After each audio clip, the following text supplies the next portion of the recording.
Happy Friday, everybody, and it is a little past 8 o'clock, which that must mean, Tyler, what are we doing on Fridays again? It's time for some birds. Oh, it's always the time to talk some birds, so everybody kick back and relax because another edition of Birds of the Gridiron starts right now.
Hello, everyone. Happy Friday, and welcome back into another edition of Birds of the Gridiron, only here on 609 Sports Talk Radio. This is, of course, the show to come to for all your Eagles off-season news, rumors, talk, chatter, and basically whatever other Eagle stuff we want to talk about. As always, Sam Nelson, Tyler Adams. Tyler, happy Friday. Happy Friday. How are we doing this evening? Oh, doing pretty good. Getting ready to start another weekend. Preparing for a vacation. You got an extended weekend. Who are you kidding? Just a little. Just a little bit. So look, we have Just a a good little. show planned for tonight. There have been some ESPN has started to release their position rankings around the NFL. So some of our Eagles are on some lists. One of them, I cannot wait to see Tyler's reaction. I've kept it secret from him, so he does not know. Yeah, I've tried to stay away from the lists. Oh wait, it's comical. It's very comical. We'll talk about that. We got a bunch of other little stuff to talk about. Some other little Eagles talk points that I've seen around the Twitter world, which of course I'm always scouring the Twitter world to see if we can find something interesting. There was something about Saquon Barkley, but that is going to be saved for another show because I got problems with that. But we'll get to that another day. That's for another show. So look, tonight we're going to talk about now since last week. The chat went absolutely insane last Friday. Oh, yeah. Tyler, I don't know. Have you recovered from last week's show? I have to say, I've put it past me. Because who was it? It was Anthony, and everybody just had you going on Friday. Yeah, it was not a fun time. Well, it was a fun time, but not for me. We'll say that. You were having a rough time last week. Yes. It was just a random comment that we just got hit with, and we unfortunately had to answer it, and you had to deal with it. Mm-hmm. And I dealt That with is it. That's the unfortunate thing. Steve, what's up, brother? Not What's at the going on, moment. Steve? Not at the moment. So, that led to this week's main topic of talk for tonight. It feels like this is something we talk about every year. Nick Sirianni and Jalen Hurts. Jalen's entering, his 15th prove-it year? Even though he's only been in the league for 5? It's been a prove a year apparently every year of his career. It's been a prove-it Even year after since he's winning been the a Pop Super Warner. Bowl, after winning Super Bowl MVP, after playing the best performance in a Super Bowl loss against Patrick Mahomes, every year's a prove a year. I have a feeling he's never going to get past the next year being a prove a year. That is true. But now, that's what highlights tonight's main topic. And I decided to put out the poll question yesterday, and I am very stunned by the results. Who is 2026 a more critical year for? Nick Sirianni or Jalen Hurts? 68% of the vote went to Nick Sirianni, Wow. and 32% went to Jalen Hurts. Tyler, the floor is yours. Who is 2026 a more critical year for? Oh man, this is tough. This is going to be a huge, huge topic tonight. I just want to start off by saying, I've always supported Jalen Hurts. He is my quarterback one. Got the shirt on almost every Friday, repping it. I I think I'm thinking differently than other Eagles fans. I think most of them they're kind of thinking like, oh, he's coming up on a contract year. Howie Roseman, he's not afraid if change needs to be made, he makes it. I feel like even with some of the quote unquote shortcomings of recent years and years prior, I still don't feel like he has to prove himself in the way most people think that he does. Yes, I get it. I think he still has another level he can unlock to be an even greater quarterback, to where he can make himself an undoubtable top three, top five quarterback consistently. When people ask, who are your top five quarterbacks, I feel like he can get to that next level where his name is consistently in that every time. But even going back to last year, all the ups and downs, most of them were downs because you start off the game hot and then fizzle out. Because of a person whose name we will no longer mention. Yes, he's not getting any mentions from me this week. But he still put up 3,200 passing yards. I get it. It's not the flashiest number. You still have to think about this team in regards of they are a more run heavy team. Even though the run was horrible last year, they still ran it more. And again, the turnovers, he kept them managed. That was one of the biggest complaints that people had going back to 2023. The 15 interceptions, and he had how many fumbles did he have that year? 2023, he had He four had the lost fumbles, so almost 20 total turnovers. I get it. That's a big number for a guy not named Josh Allen because only he's the only one who can get away, and people will spray paint the turd and say that it looks pretty. wow. We don't need to go down that road tonight though. This is about Jalen Hurts and Nick Sirianni. I am gonna say this year is bigger for Nick Sirianni than it is for Jalen Hurts. Jalen Hurts, he has a lot of work to do with this new system, new style of offense. This is going to be the most different this playbook's ever looked in his time playing for Nick Sirianni.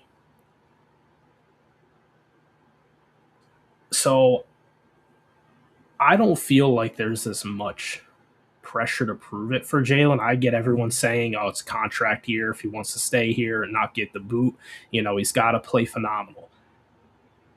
I mean, I'll take another efficient year of, if I could get 3,600 passing yards, if that means an efficient passing game and a dominant ground game, and I can get, maybe 20 plus passing touchdowns out of him, keep the interceptions under 5. I don't need him to go light the world on fire. What I need for him to do is turn himself into the best quarterback for the Sean Mannion system. But on the other side, with Nick Sirianni, You got how many coaches in that building throughout different roles of the team that could possibly be head coaches in the future? Sean Mannion, who was the play caller last year for Tampa that we brought in? I don't. Grizzard, but Josh Grizzard. Grizzard. I don't think Grizzard's on that trajectory. I don't. He probably isn't, but Nick's got a lot of people looking over his shoulder. And Nick Sirianni, he's going to go down as one of our greatest coaches, and I hope that he's our coach for a long time to come. He does bring a different dynamic. You know, he's not this offensive genius. I don't know if anyone ever thought he was. I never did. But he brings a different aspect. He's a leader in that locker room. He brings the team together. He makes them play as one. Unless if, you know, there's A.J. Brown and then somehow he manages to corral him for a season and they win a Super Bowl. And then he couldn't do that anymore. But my answer to that poll question, I'm definitely leaning heavy on. This is a prove it year for Nick Sirianni, more so than Jalen Hurts.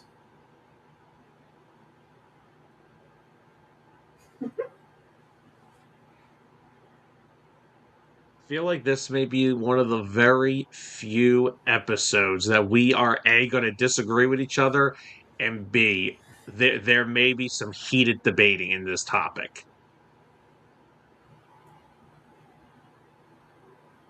Let's hear what you have to say. One moment, please. I should have had this pulled up beforehand, so I apologize. But I wanted to listen in depth to what you were saying.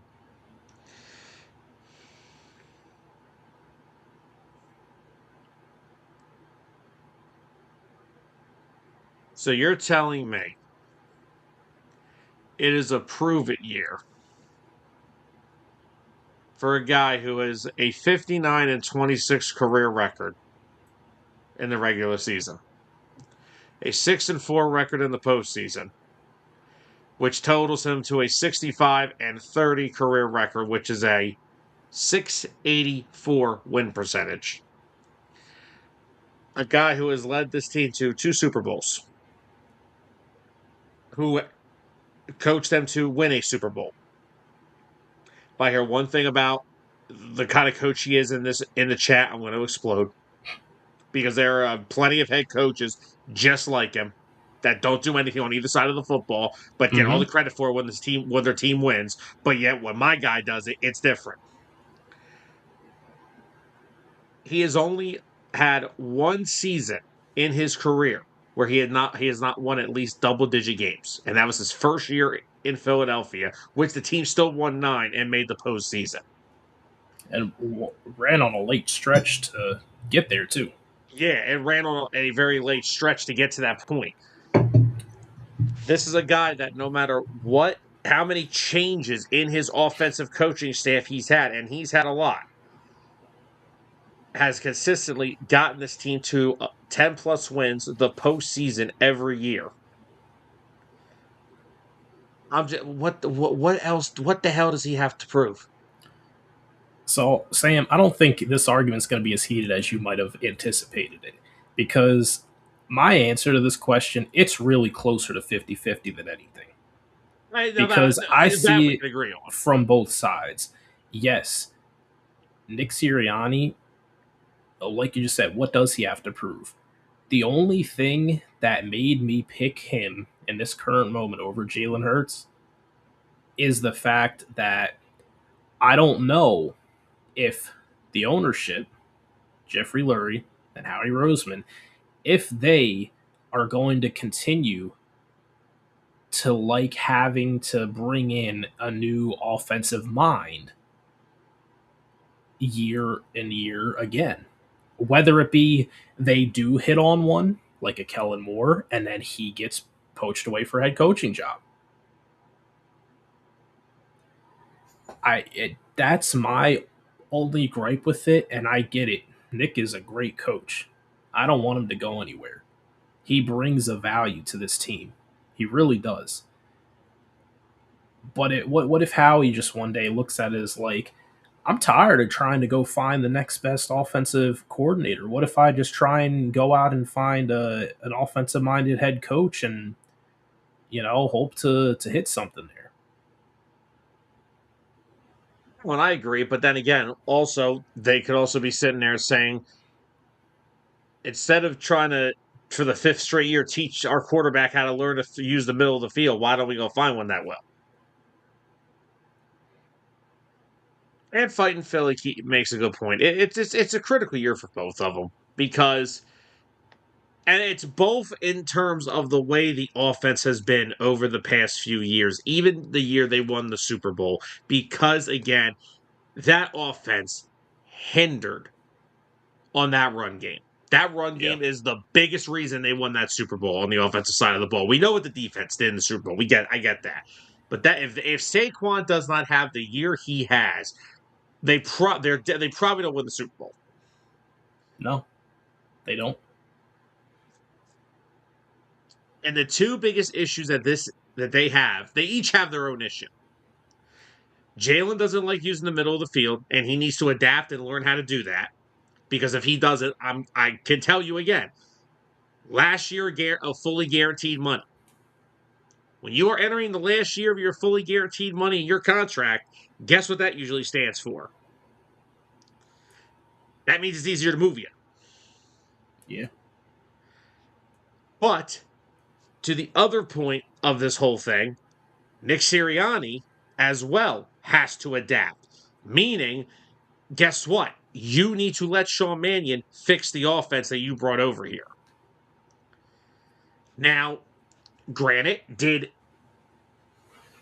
the Colts have this type of issues with Sirianni as their OC? Not really. They had some decent passing offenses, but again, they had, no disrespect to Jalen, a little more polished pocket passers than Jalen. They had old pocket passers, and those offenses were one dimensional.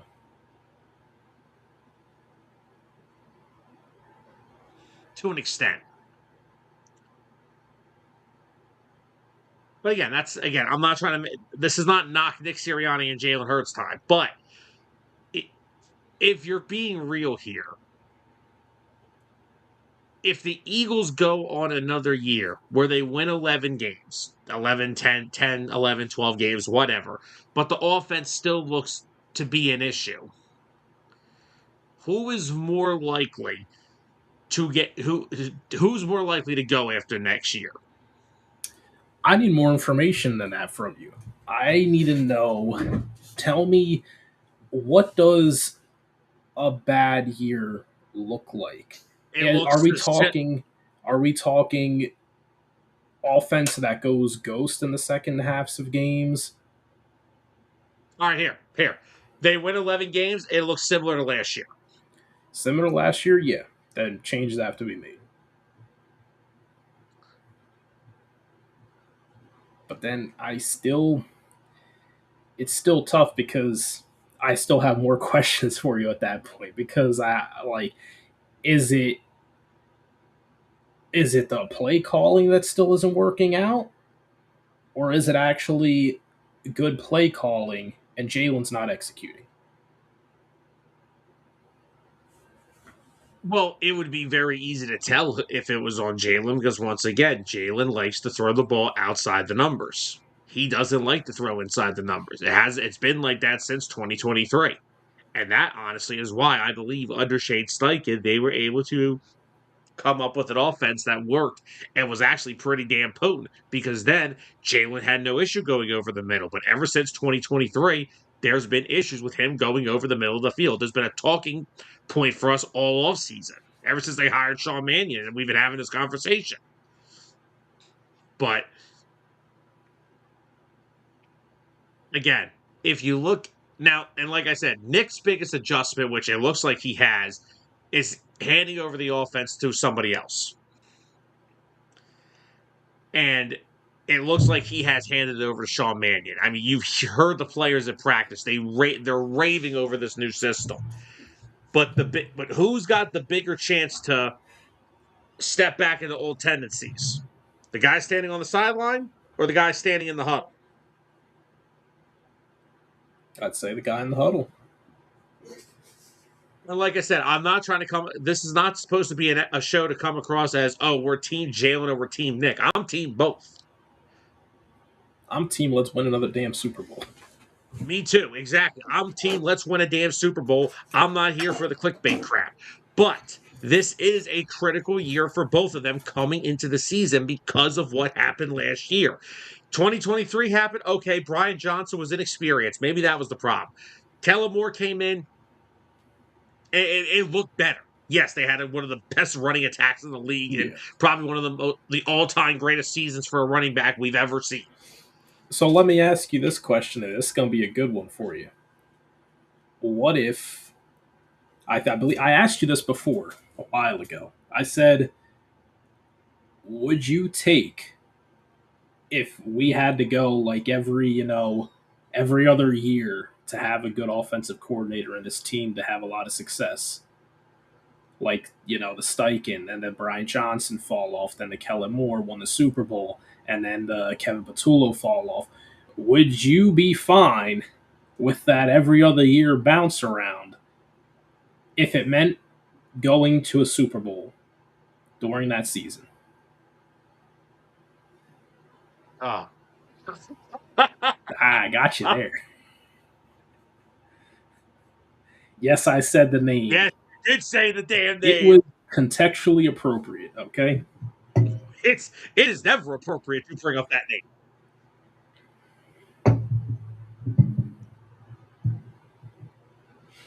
That's such I hate this question.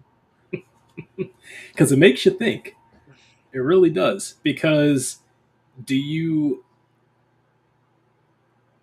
it makes you really wonder, is the problem Jalen or Nick? I get it. Jalen, yes, there's things he can improve on and do a lot better. There's things we would like Nick to do to improve and be a lot better. But what if they both stay the same and every other year we got an offensive coordinator that was an absolute genius and he brought us to a Super Bowl and then he ends up getting a head coaching job the year after? Listen, I'm still holding very firm that if Sean Mannion comes in here this year and this offense takes off and it looks better and Jalen's playing better and everyone's playing up to their strengths, they are going to give Nick Sirianni the old Brad Stevens, hey, we got a front office job for you because I'm not letting Sean We leave. got a new job that just opened up. We're going to promote you. Congratulations. Yeah, and if you're not wrong, Jeffrey Lurie does want a consistent offense. I don't think Lurie's going to. But I don't he think also Lurie wants. likes rings too. That is true because he wants to get closer to Kraft. He wants Yeah, more rings. he does.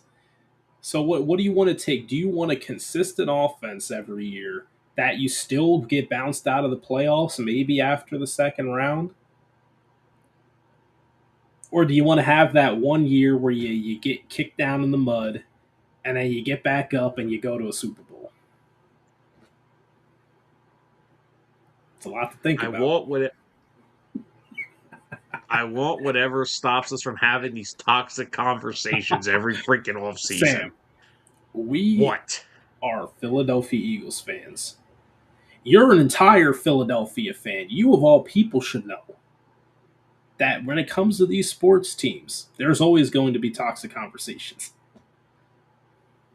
Oh, I want Danny Briere fired as the Flyers GM right now. I know about toxic conversations, but so you're saying, do I want to? So wait, ask me this question again. So I'll I'm ask making you sure I'm the. hearing it right. I'll rephrase it one more time for you. Would you be fine with continuing to run it back with Jalen and Nick if they stay in their ways, but it took every other year of one bad offensive coordinator doesn't look the greatest, and then the next one we get a good one in and we go to a Super Bowl? Would you take that cycle?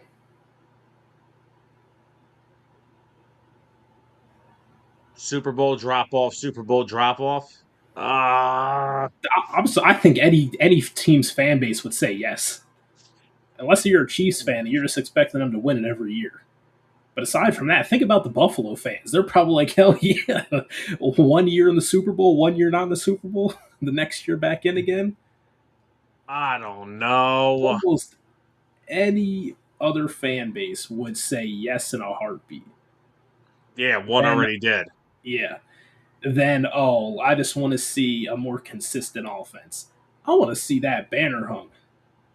Or I want to see my team at least playing for the chance to be Super Bowl champions again. Yeah, but here's the thing, right? As you're talking about this offense, I don't want to do the every other year thing because guess what? I don't know how many more I years. know And I we just hold on, no, hold on. And here's what I have an issue with: we just wasted an entire year of one of the greatest defenses that we've seen. yeah, So that's my issue. Is we are if we do the one off year crap, we are wasting the remaining years we have Vic Fangio for.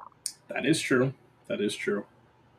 I thought you were actually going to go somewhere different. I thought you were going to say we wasted a year off the career of Saquon Barkley as well. Ah, I mean, yes, but I mean, I know Saquon's getting Yeah, up there. He's there's 28, yeah, there's a 29 lot now. of I stuff know that went into that. Saquon was not going to be here for a long time. Mm-hmm. I know they added those 2 years left to his 2 more years to his contract, and C.J. Gardner Johnson took issue with it, which C.J. Gardner Johnson takes issue with everything, unless it has to do with him. But I knew Saquon. I am not worried about wasting years off Saquon. He's fine. He is what he is. Like I said, awesome season in 2024. Down year last year, which if a down year is 1,100 yards, I'm cool with that. But yeah, no, I can't find it in my heart to say yes because I don't want to waste the remaining years of Vic Fangio like that. Because here's the So thing. then, what if you shake it up? What if one of them gets moved on from, and we're not back to another Super Bowl, and Vic retires? That's hypotheticals. We don't know that. It's a possibility. Do you really think, with this front office currently the way it is, that they're going to allow that to happen? No. Come on now. This front office is. But honestly, that's why I find it hard seeing them. I think it takes, and it takes a worse year than last year for them to move off of Jalen Hurts because he's I, gotten them to the highest point. yes. But so has Nick. So that's the point. Yeah, I guess my real answer actually is I don't think it's a. It's got to be a real bad year for both of them. I don't see either of them in a critical position of losing their job. And also, everybody in the chat, put in the comments who is this year more critical for? Nick Sirianni, Jalen Hurts. We want to hear from you guys. But That's it. I'm adding in that third option. None. because it's like Andy and Donovan. They're tied at the hip. Yeah, honestly, if there's a time that I see them, it's either Nick has to lose the locker room, which is going to be insanely hard to do because of how well he coaches those guys. If he didn't lose it with 11 pitching a bitch for the past 3 years, I don't know if Yeah, he'll ever lose it. exactly. So it either has to take him losing the locker room to get fired while Jalen remains, or it's just a combination of everything going wrong with him, Jalen, and then they move off for both of them. But I don't see either of those scenarios happening. I just feel Yeah. like we're doing our off season due diligence of stirring the pot. Yeah. Again, it's a tough thing to talk about because, again, they have been tied at the hip. And it's really the question is who has been the bigger issue with the offense? Has it been Nick's inability to adjust? Well, I think the question is two parts. The biggest issue has been offensive coordinating and play calling. And then that ties into the fact that Nick does not do that. It's his playbook, but he refuses to run it. Yeah, but then again, that's the thing. We don't make changes. Then he won't run the offense, but then the offense still doesn't change. Yeah. So at what point? I feel like we're kind of just stuck in the middle of a very weird situation. We are. It's really a wait and see because, like you've been saying, I kind of agree with if Sean Mannion comes in this year, this offense looks phenomenal. We get that great dominant top three defense that we usually see over the past few years, and we just run it all the way to another Super Bowl, even a deep run in the postseason. I could see them. I think it would have to take a Super Bowl win for Jeffrey Lurie to say, "Hey, Nick, you wanna come work up in the front office, and we're gonna promote Sean Mannion." I still do not. I still think that is an option because I don't If think they're going to go through this whole thing at again. some point we're going to get a phenomenal offensive genius who's going to be a great head coach through our doors. And at some point, we're going to have to think, damn, should we find every way of keeping them or let them go? And like I said, I will continue to bring up the fact that yes, I think they brought these names in to help Sean Mannion because he is a rookie OC, but Josh Grizzard, former offensive coordinator, Gerard Johnson, who was the quarterback's coach in Houston, he has been highly regarded around the league. He's gotten multiple offensive coordinator interviews, multiple with the Eagles. I feel like they put this staff together as a way of saying, if we got to make a tough decision, we're going to have the staff assembled to prepare for it. Yeah. And fighting Philly, I do agree. Nick should have got a key to the city for dealing with all those egos. AJ hates everybody that doesn't throw him the football. CJ Gardner Johnson hates everything, and Bryce Huff was disrespected because he got benched in the Super Bowl because he stunk. Go figure.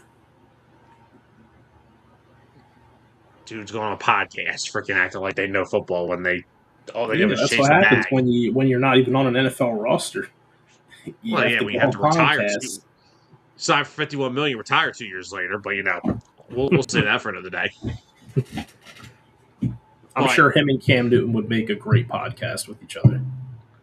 oh dear God, please no.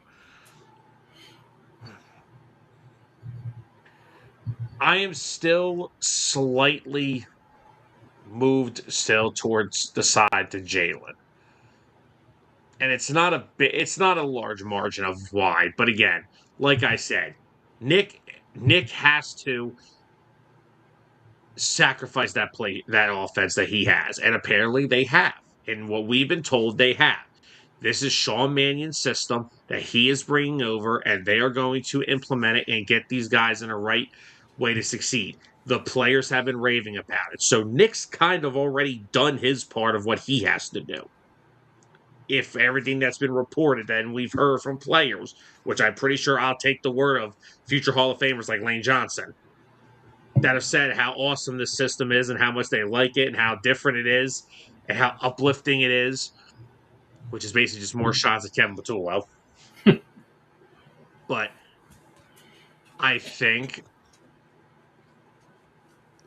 my other issue is though, two guys have to it takes two to tango. Nick has to be willing to give up that sheet, which it sounds like he has, but Jalen has to operate the offense the way it's designed to be operated.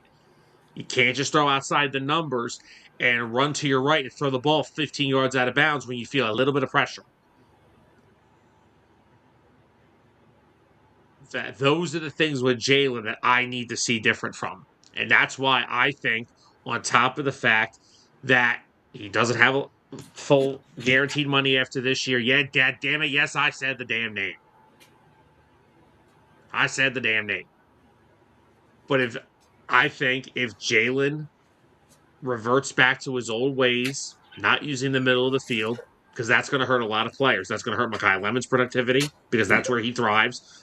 Smitty, Smitty will still get what he has to do because Devontae Smith is going to be the he wide makes receiver plays one. on. Exactly. Until somebody would go.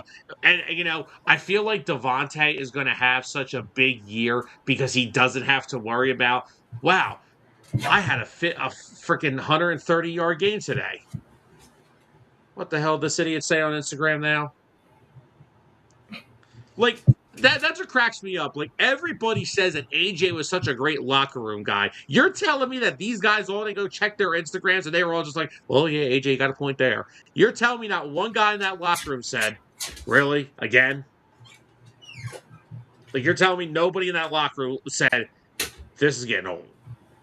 Yeah. And I just, I can't believe that we just sat there.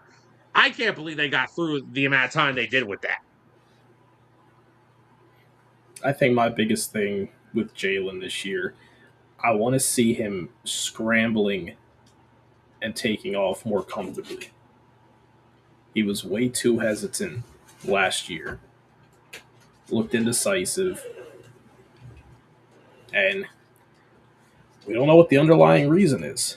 Is it him protecting his body? Was he not fully, physically fit in his lower body? I don't know what it was.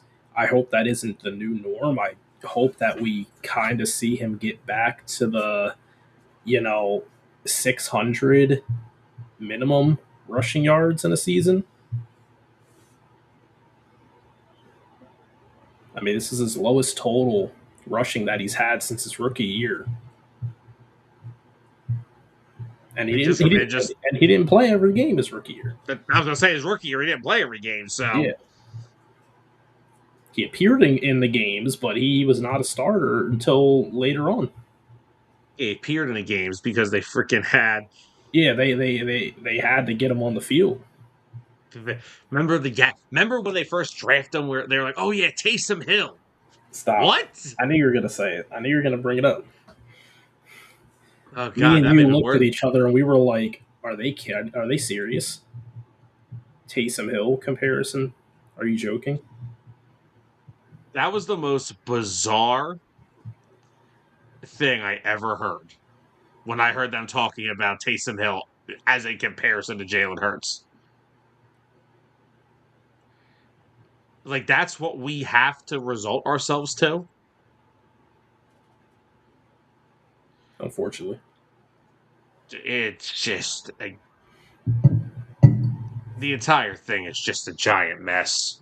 That whole thing was a mess. Now, Graham, I'm not upset where.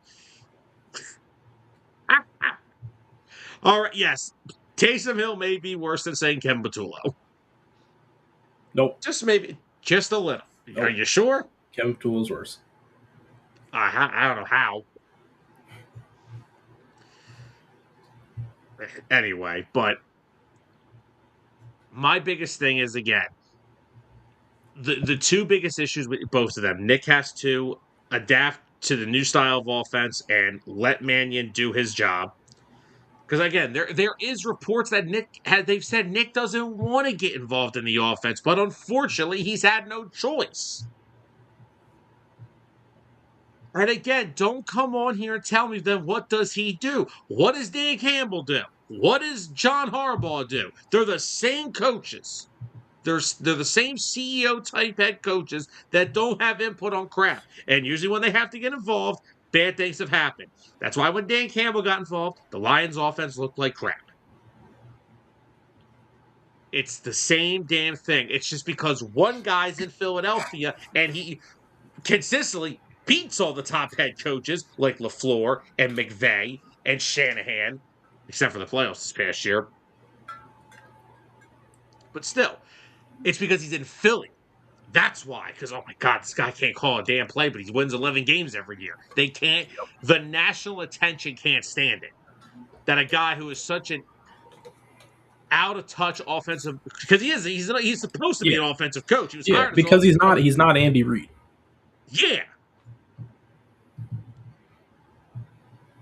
But hell, that we were told how great of a play caller Doug Peterson was, but yet Doug was out of here and Yeah, Doug got a Super Bowl and never replicated that success again. Now, granted, I will have to say, Doug Peterson's last 3 years in Philly, those teams were older. They were always injured. They always had to battle through a bunch of problems. Not all of it's on. that Doug was did not before the have. youth movement. Doug didn't have this version of Howie Roseman. Howie made his fair share of mistakes during Doug's time in Philadelphia. But He was still scarred from the Chip Kelly days. I'm still scarred from the Chip Kelly days. But the two biggest issues with both of them is the willing to adjust. Nick has already kind of shown his period to adjust. And yes, I know the reports. Jalen is willing to adjust. He's willing to learn a new offense. He's willing to do things he's not comfortable doing. Well, we still have to wait. That's still to be determined. But again, we can't suit up now. We can't suit up till September. Mm-hmm. You know So what I would like to see this year, preseason. Let's see the opening series with our starters out there. knowing Nick, that ain't gonna happen. Oh He man, doesn't play his guys in the preseason. I know. But I mean, hey, I now I'm not talking about whole tune-up game, but a tune-up series or two before week 1, so that we don't have to sit through the first half of them figuring everything out. It would be nice. Yes, but Nick's philosophy is risking injury. Keep them healthy, risk an injury. I mean, that's a whole psychological road to go down, and we're not going down it. We have done a good job of keeping our team healthy under Nick. We have. Nick's done a very good job of keeping this group healthy ever since he's been here. So I do got to give Nick that much credit. We do usually have a relatively healthy team throughout the season. So I will have to say that. But so I think we've kind of hit the middle ground here. Yeah, I think we're almost at a standstill. I mean, for me, it's 50-50 for me. I'm undecided on either. I'm still gonna hinge mine on Jalen because again, I think I've seen Nick kind of get past his a little bit already by Mannion taking over the offense fully, which it seems like he has through mini camps, OTAs, whatever, and what players have said. But mine is it's unfinished, like it's incomplete because I can't evaluate Jalen yet because it's not freaking September. It's not a critical year for either of them. Plot twist. It is. It has to be, again, like I said, a very, very bad year. It would have to be something like last year or maybe worse. But I think it has to be worse. I don't even think if it's the same. I still feel like they'd be hesitant to do it. Oh no. I strongly disagree. If they come out and that offense has performances like last year, someone's getting the boot. We'll see. Oh, we will. There's a reason why we're on our what number offensive coordinator now? 5th in the past 5 years? Yeah. Now, the one thing I will say with Jalen, I think there's going to be a lot of tension off the field now because of the fact that you don't got to worry about dealing with crybaby anymore. And look, again, I get it. I'm not going to disrespect the guy. I love him for the years he put into Philly, but you have to admit, if A.J. Brown was acting like that almost every single day on the sidelines or on the field, there's going to be a tension. Whether it was intentional or not, there's going to be tension. And Jalen's going to feel like he has to force feed him, and every time he doesn't give him the ball, he's got to be fearful of, oh, now he's mad at me again. Like, there's other players on the field. I don't know if A.J. Brown knows. If A.J. Brown wanted to be if he wanted to have his 2006 Kobe Bryant type season, he could have went and played in the NBA. You remember when Kobe had Kwame Brown and Smush Parker? He's like, yeah, I ain't doing this. I'm shooting the ball 50 times a game. I don't care. All right. Let's move on, Tyler. We have some other interesting things that have gone on this week, and that is to start out, ESPN has started to release their rankings for current position players. So far for the Eagles, we have the tight end list has been released, the running backs, the defensive tackles, and the corners. I do not have the running backs one, but I will say Saquon Barkley is ranked as the number 3 running back in the NFL. And remember, these are according to NFL. These polls are ran between NFL executives, coaches, and scouts. So these are not ESPN analysts. These are from people in NFL organizations. So Saquon Barkley is the number 3 running back in the NFL still, according to his peers. Do you have an issue with that? I don't, because he's still a generational talent. Even though it was a down year, I don't think it was a down year in terms of he's getting old. I really think, I mean, there was so much wrong with the offense last year. The health of the offensive line was down. I still think at the end of the day, I mean, the fact that he was able to pull off 1,100 plus yards, from watching every single game last year, I didn't think he even ran for over 800.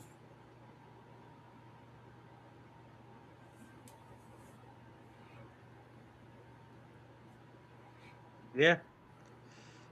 So I'm trying to find. I was trying to just scour Twitter real quick and see if I found it, but I could not find the list.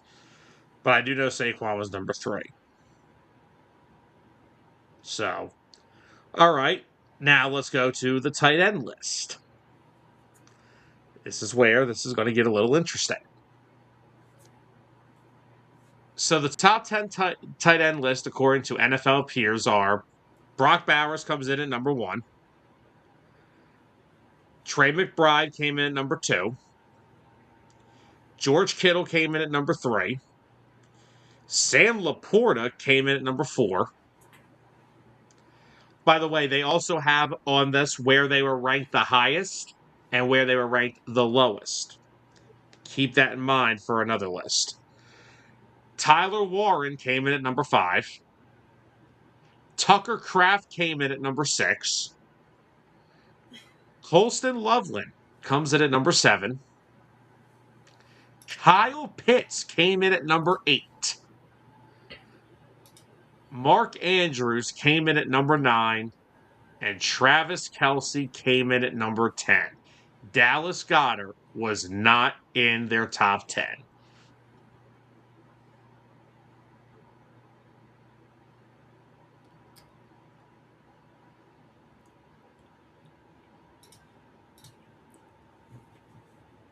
Who do we have a problem with on that list?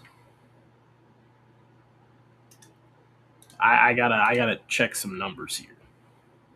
So I'm assuming a lot of this is largely based off of previous year performance, right?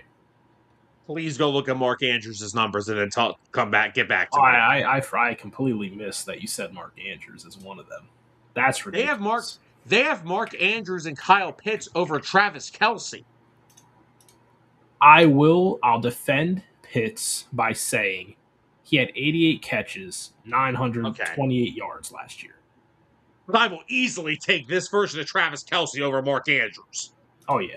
Mark Andrews, 48 catches, 422 yards. Excuse me?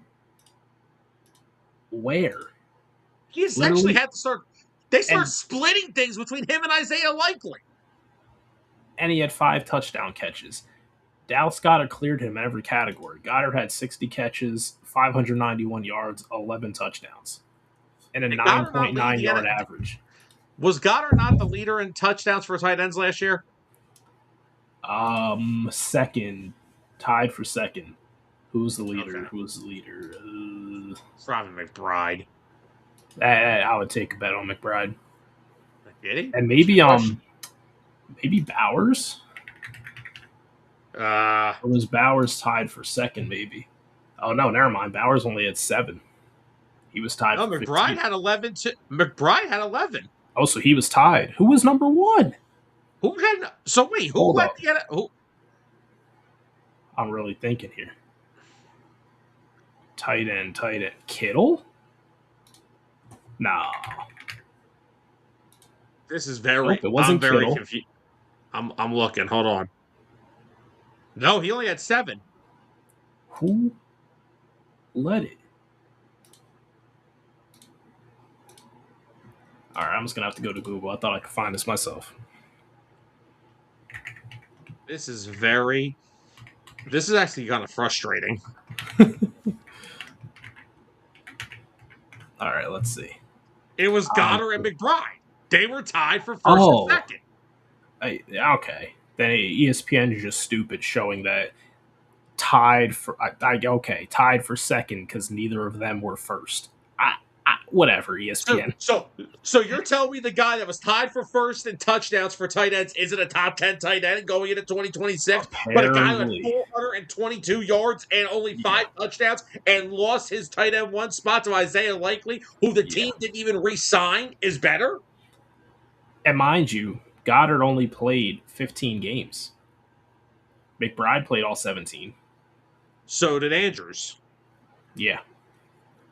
I read me off that list one more time. I got to see who. I'm going to give you who, if I agree or if I don't agree, as you go. All right, where do you want me to start? Want me to start from 1 again? Yeah, let's start from 1 again.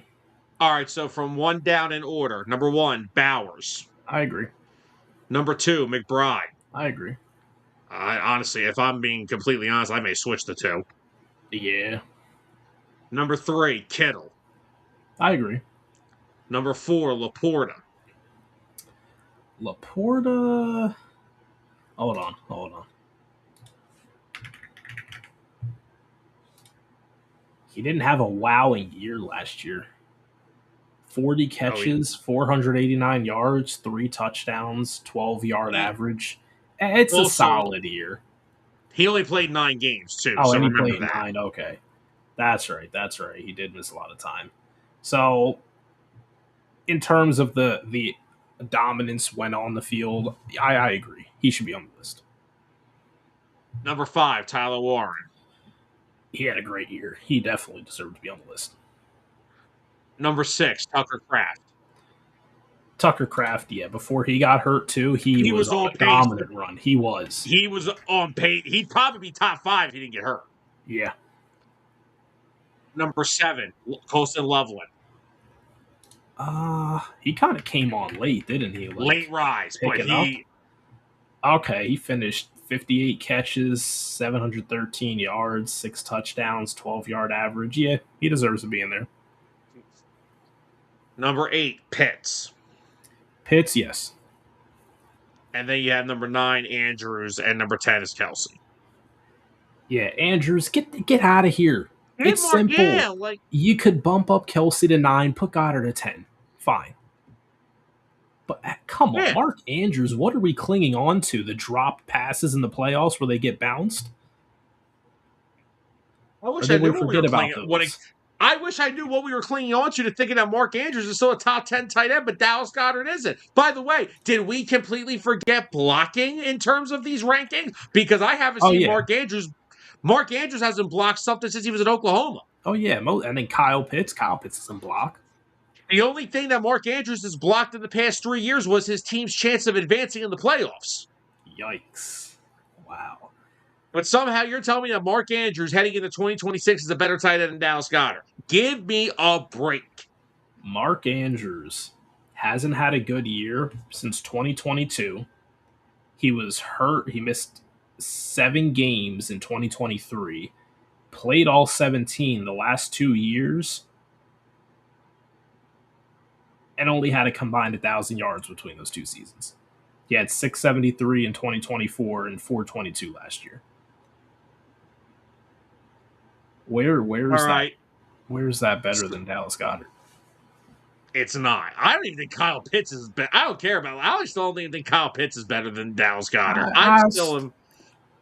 I'll still give Pitts the credit for last year. It was the best year of his career. He did good. All right, so where would you like to go? Now, they also released edge rushers, but the Eagles don't have a top 10 edge rusher. No disrespect to our group, but we don't have a Myles Garrett in this group. I figured that. Where would you like to go next? Would you like to go interior defensive line or corners? Let's go. This is going to be such a problem. Let's go interior line. Okay. All right, where the heck's the damn? Where is? I have the article saved somewhere. There it is. Would you like me to start from number 1, or would you like me to start from number 10? Go from 1. Number 1. Leonard Williams for the Seahawks. Number 2. Jeffrey Simmons. About time somebody started showing him some damn respect. Yeah. Number 3. Jalen Carter. Okay, I'm glad you said that because I was about to just cut you off there and say if Jalen Carter's not on this list, don't continue. By the way, for anyone asks what's Jalen Carter worth, that's what he's worth. Top 3 D tackle money. Yeah. Number 4, we have Chris Jones. Okay. Still get love off past history, but it's okay. Number 5 is Derek Brown from Carolina. Derek Brown's a very good player. Quinnen Williams comes in at number 6. Dexter Lawrence comes in at number 7. Zach Allen of the Broncos comes in at number 8. Zach Allen's good. He is very good. Milton Williams comes in at number 9. And at number 10, we got the big fella, Jordan Davis. Let's cracks go. the top 10. I was hoping he was in there too. That's awesome. Last year, he was unranked. So, and some honorable mentions were Byron Murphy, DeForest Buckner, and Vita Vea. Okay. I'm cool with that. I think Davis' bed is very fair. You're not going to get no complaints from me. Jalen Carter coming in at 3rd. And that was with him missing some time due to injury and suspension. Not to mention that. He's also, let's also be fair, dude had like neither shoulders of his shoulders were working last year properly. Yeah. He's still a beast. All right. Next up, corners. Oh, I'm ready for this. I don't think you are. I better have 2 in the top 10 again. Oh, you do. But wait till you see the 1. I have a graphic to pull up for the 1. Wait till you see it. Where am I starting? One again, or are we starting from the bottom? Let's start at 1. All right. Number 1, Pat Surtain. Not a surprise. Yeah. Number 2, Derek Stingley. I'm okay with that. Number 2, nah. I'll hear the rest of the list.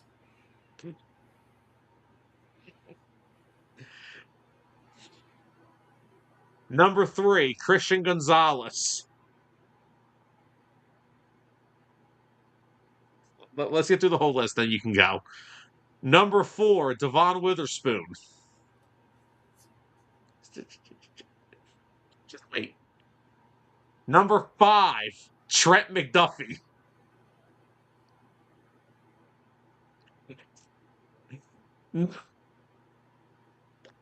I can't take you seriously right now. I'm Hold not on, it's taking you okay. seriously right now. Hey, I didn't make this damn list. Number 6, Quinyon Mitchell. Number 7, Denzel Ward. Number 8, J.C. Horn. Number 9, Sauce Gardner. And number 10, Cooper DeJean. Okay. First thought, nice that they're both in the top 10. There's no Second way thought, Coop should be higher than most of the guys on that list. Sauce Gardner was not a better cornerback Sauce last year Gardner than should Cooper have been in DeJean. there at all. Well, okay, He had a what? bad. No, What? last year was a bad year. From when he was with the Jets and when he got traded, he had a bad year. Wait, let me go. Wait, hold on. Let me look at the honorable mentions. Let me hear some. I need to see if any of them are worthy of bouncing him out. Amari Lassiter, absolutely. Joey Porter, Mm, AJ Terrell, mm, Jalen Johnson. yeah, maybe not. Maybe we could sneak him in there. Amari Lassiter was a better Yeah. corner last year than Sauce I'd Gardner. say those two should fight for the 10 spot on that list. That's where that should land. And can you read me every name up until Quinyon Mitchell again, please? All right, in order, you have Pat Surtain, That's fine. Derek Stingley. I'm That's fine. cool there. Playmaker, dude, he's a stud. Christian Gonzalez, No, Devon Witherspoon, no, Trent McDuffie. no. I don't think Quinyon any should of be those. third on that list, right behind Stingley and oh my gosh, brain fart. Surtain. Just said it, Surtain. Well, here, do you want me to read? Here, I'll read this for you. Because they do put a little article under each player. Coop should be at 6. It's only a matter of time before Mitchell cracks the top 3. In just 2 seasons, Mitchell has worked his way into a first-team All-Pro status with 29 pass deflections.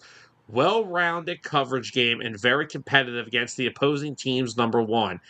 An AFC executive said turnover production holds him back from the top of the group for me. Still an excellent player. They don't throw the ball. How can you get turnovers if they don't throw the ball your way? Yeah, I actually would prefer a corner who doesn't get the ball thrown at him, because you know what that means that you're getting turnovers? Yeah, it's great that you are, but still, teams still feel they can beat you. Yeah, they do. Now, also, there's another little interesting tidbit on these lists. They put under each player the highest that they were ranked on the top 10 and the lowest they were ranked. Well, the highest that Quinyon got on these top 10 list votes was number 3, which that's just some people have common sense. Do you want to know how low he was at some points on these lists? Unranked. They didn't watch football, did they? I want to know what executives, scouts, or anybody had him unranked. You know what? It's gotta be somebody. It's gotta be a rival team. 100%. You know what? It's all from the Cowboys. Or maybe it's somebody in Detroit who took a certain other corner. Oh. But yeah, that was your top 10 list.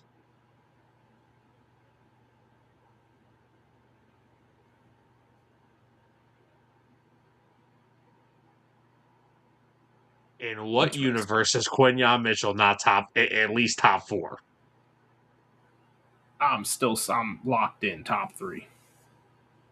Don't get me wrong. Christian Gonzalez, really good player, had an amazing game in the Super Bowl. He's not better than Quinyon Mitchell. I'm sorry. No, he's not. And yeah, Christian Gonzalez is a great corner. I will put him in my top 5 almost consistently. But I'm not putting him ahead of Quinyon.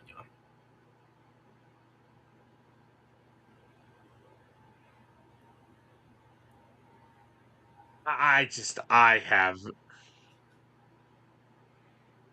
And Coop should be I'm 6 or lost. 7. I'm okay with Coop being a 10.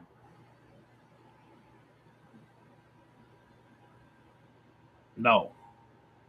This Bird Nation. Birds of the Gridiron. I know, but I gotta keep it real still. But I can't believe that some people had him unranked. Let's just put that again. Look at this. Unranked. Literally, they don't watch football. What do they do for the team? Whatever team that they're. What? I don't get it. What did they watch last year that had them even remotely think unranked? I don't disagree with this about with fighting Philly. Witherspoon's a great player, but he is not the cover guy that Q is. Yeah, Great player. there's different levels to it. You got your playmaking corners and you got your lockdown corners. And then you got your corners that play a lot of nickel. Yeah. So that's where I think Coop being a 10 is fair. Now I think he's the best nickel in the game. Oh yeah. But I'm okay with him. I honestly think, and that's the thing. Like a nickel defender, it's hard because some guys are labeled as safeties. Like I think one of the top 3 best nickel players in the league is Jalen Petrie, but he's on that list because he's technically a safety. Yeah. Yep. But yeah, I gotta be. There's no way Quinyon Mitchell has 5 corners in this league better than him. I'm not even gonna start having that conversation. Mm-mm. Like I don't understand. Yeah, and look, I'm on Twitter right now. I'm looking. Somebody just posted the numbers between Goddard and Andrews, and like, what are we doing here? Yeah, like what were you looking at? I don't know. They were looking at something. He beat him in every category in less games. 2 less games. Beat him in catches, yards, touchdowns, yards per catch, and his blocking stats were probably way better than Andrews. And Goddard had a down year as a blocker. Yeah. That's ridiculous. And also, here's a little bit of here's what an NFL defensive coordinator said about Jalen Carter. He's a problem, a game wrecker. You feel his presence out there consistently. Yep. And this is why he will get paid, and everybody needs to calm down. Mm-hmm. He will. He is going to become the highest paid defensive tackle in NFL history. Yep. So, Jeffrey Simmons, I hope you've enjoyed your little bit of time as the highest paid, but that's probably coming to an end. And Jeffrey Lurie, open up that checkbook, rent out the Brinks truck, get ready. All right, so I have just a couple other little snippets here that I found throughout the week on the old Twitter. And ironically, the reason I want to bring this one up is because we just did who will have a breakout year for the Eagles this year coming up. We did that last week on last week's episode. But I found a little according to Bleacher Report, Tyler Steen has been labeled as the Eagles' most promising player. Entering a contract year, Steen has a great opportunity to build off last season and earn a lucrative second contract. Yeah, because he's the only one who didn't prove anything last year. Well, hold on, that came off too harsh. 1 second, let me rephrase this. He's the only one who still needs to prove something. Yes, I did reword that. In case you didn't realize, I did. You got everyone else who's already established. Lane, Hall of Famer. Mailata, All Pro, Pro Bowler. Jurgens even proved himself as a Pro Bowler. Dickerson proved himself as a Pro Bowler. Steen's the only one who hasn't gotten himself into that consistent category yet in his career. Well, yeah, the guy just became a full-time starter last year and played well. Played well. Was he a Pro Bowler?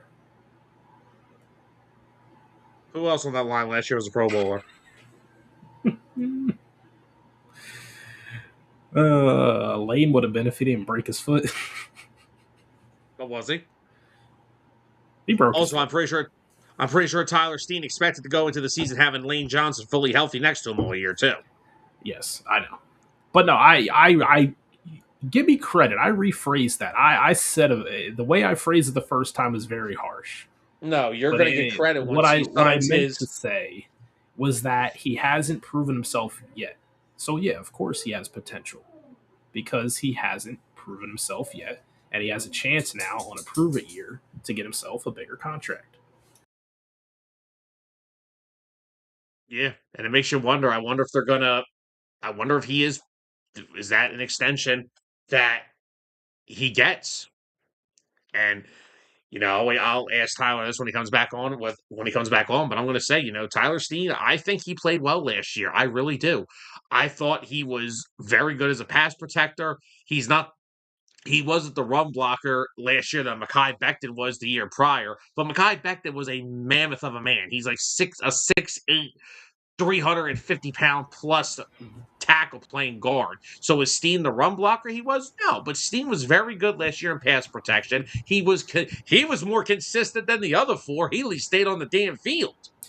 Yeah, Steen, he'll have a better year in terms of if the offensive line is fully healthy around him. I don't mind Tyler Steen if he is your quote unquote worst player out of the five. Because there's got to be one guy. Not all of them can be stars. But I think I think he can have a good year this year.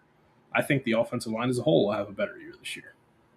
They will have a better year just if they're all healthy. Just if Lane's healthy. No, you need them all healthy because we have no depth on the interior, so we need them all healthy. You don't have any depth at all. Like, we got them. They need to hope that line stays healthy. And our last little bit of stuff that I found to talk about real quickly. Chiefs general manager Brett Veach was asked about Howie Roseman a couple days ago. This is via Kevin Clark. And this is what Veach had to say about Roseman. Ultimate sign of respect. Nobody navigates draft boards and drafting like Howie. When he calls, you double checked your own board. Evaluation, trade values, because he's locked in, and if you don't touch base, he'll find a way to contact you. Which means during draft season, my general manager is a psychopath. Yep. He is working them damn phones and just he is always looking for a way to make this team better. He is. And his hard work is what's gotten this team to 2 Super Bowl wins and 3 Super Bowl appearances in the last 10 years. Yeah. I mean, if you had to look at if you had to put your top 3 GMs in the league, who would you be? Howie. This doesn't have to be in order. Howie. I don't know all their names, but I would throw the Chiefs GM in there. Veach is John Schneider in Seattle has to be top 2.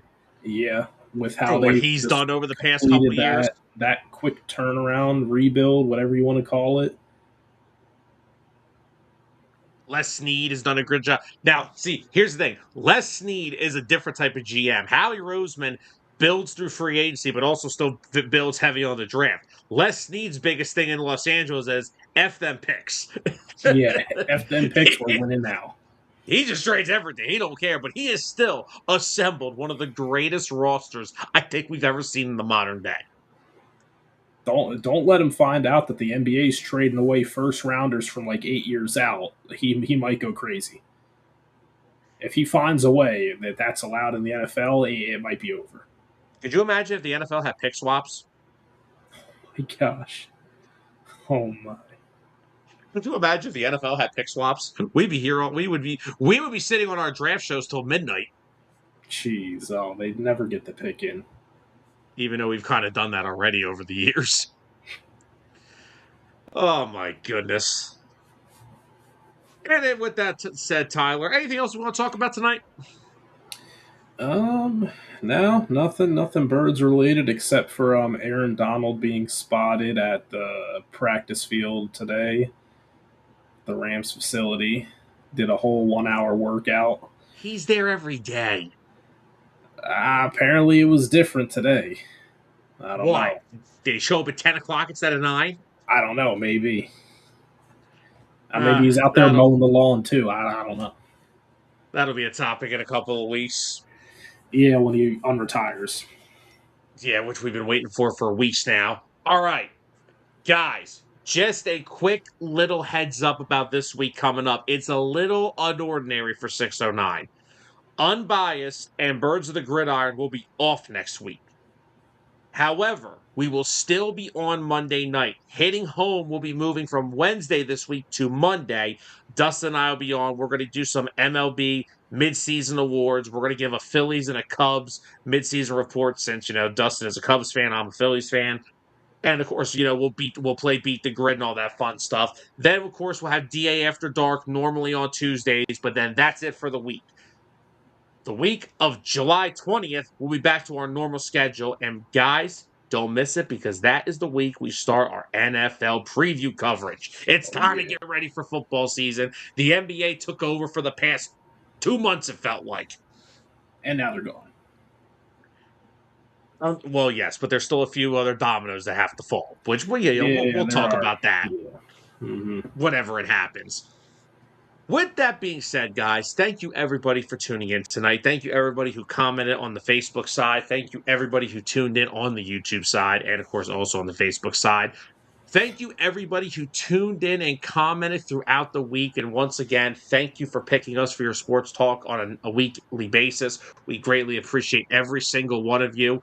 So, as I said one more time, Unbiased off this week. Birds of the Gridiron off this week. Monday night at 10, you have Hitting Home. Tuesday night, you have DA, which is probably around that 8 to 9 o'clock start time. And then we'll be back. Unbiased will be back on Monday, July the 20th. We will start our NFL coverage. So, guys, have a great weekend. Thank you all for tuning in throughout the week. And we will see you guys for some late night baseball talk on Monday. For Tyler Adams, I'm Sam Nelson. Have a great weekend, everybody. The following has been a presentation of 609 Sports Talk Radio.